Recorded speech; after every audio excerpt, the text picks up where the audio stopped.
The principles of democracy and proletarian dictatorship. As Marxists, we have never been idol worshippers of formal democracy. In a society of classes, democratic institutions not only do not eliminate class struggle, but also give to class interests an utterly imperfect expression. The propertied classes always have at their disposal tens and hundreds of means for falsifying, subverting and violating the will of the toilers. And democratic institutions become a still less perfect medium for the expression of the class struggle under revolutionary circumstances. Marx called revolutions the locomotives of history. Owing to the open and direct struggle for power, the working people acquire much political experience in a short time and pass rapidly from one stage to the next in their development. The ponderous machinery of democratic institutions lags behind this evolution all the more, the bigger the country and the less perfect its technical apparatus. The majority in the Constituent Assembly proved to be social revolutionists, and, according to parliamentary rules of procedure, the control of the government belonged to them. But the party of right social revolutionists had a chance to acquire control during the entire pre-October period of the revolution. Yet, they avoided the responsibilities of government, leaving the lion's share of it to the liberal bourgeoisie. By this very course, the right social revolutionists lost the last vestiges of their influence with the revolutionary elements by the time the numerical composition of the Constituent Assembly formally obliged them to form a government. The working's class, as well as the Red Guards, were very hostile to the party of right social revolutionists. The vast majority of soldiers supported the Bolsheviki. The revolutionary element in the provinces divided their sympathies between the left social revolutionists and the Bolsheviki. The sailors, who had played such an important role in revolutionary events, were almost unanimously on our side. The right social revolutionists, moreover, had to leave the Soviets, which in October, that is, before the convocation of the Constituent Assembly, had taken the government into their own hands. On whom, then, could a ministry formed by the Constituent Assembly's majority depend for support? It would be backed by the upper classes in the provinces, the intellectuals, the government officials, and temporarily by the bourgeoisie on the right. But such a government would lack all the material means of administration.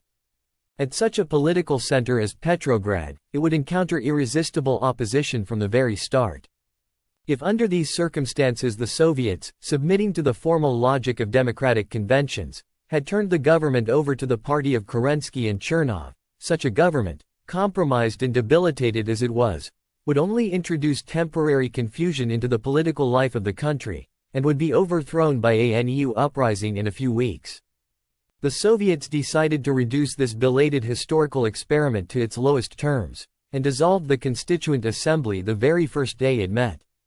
For this, our party has been most severely censured. The dispersal of the Constituent Assembly has also created a decidedly unfavorable impression among the leading circles of the European socialist parties.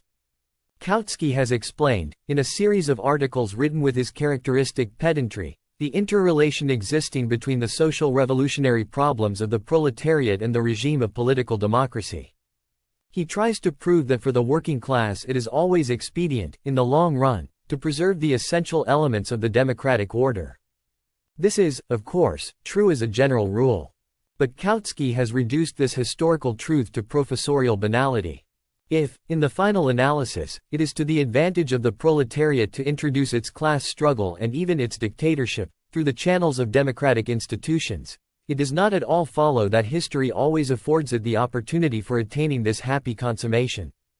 There is nothing in the Marxian theory to warrant the deduction that history always creates such conditions as are most favorable to the proletariat. It is difficult to tell now how the course of the revolution would have run if the Constituent Assembly had been convoked in its second or third month. It is quite probable that the then dominant social revolutionary and Menshevik parties would have compromised themselves, together with the Constituent Assembly, in the eyes of not only the more active elements supporting the Soviets, but also of the more backward democratic masses, who might have been attached, through their expectations not to the side of the Soviets, but to that of the Constituent Assembly. Under such circumstances the dissolution of the Constituent Assembly might have led to new elections, in which the party of the left could have secured a majority. But the course of events has been different. The elections for the Constituent Assembly occurred in the 9th month of the revolution. By that time the class struggle had assumed such intensity that it broke the formal frames of democracy by sheer internal force. The proletariat drew the army and the peasantry after it. These classes were in a state of direct and bitter war with the right social revolutionists. This party, owing to the clumsy electoral democratic machinery, received a majority in the Constituent Assembly, reflecting the pre-October epoch of the revolution. The result was a contradiction which was absolutely irreducible within the limits of formal democracy. And only political pedants who do not take into account the revolutionary logic of class relations, can, in the face of the post-October situation, deliver feudal lectures to the proletariat on the benefits and advantages of democracy for the cause of the class struggle. The question was put by history far more concretely and sharply. The Constituent Assembly, owing to the character of its majority, was bound to turn over the government to the Chernov, Kerensky and Tseretelli group. Could this group have guided the destinies of the revolution? Could it have found support in that class which constitutes the backbone of the revolution? No. The real kernel of the class revolution has come into a reconcilable conflict with its democratic shell. By this situation the fate of the Constituent Assembly had been sealed.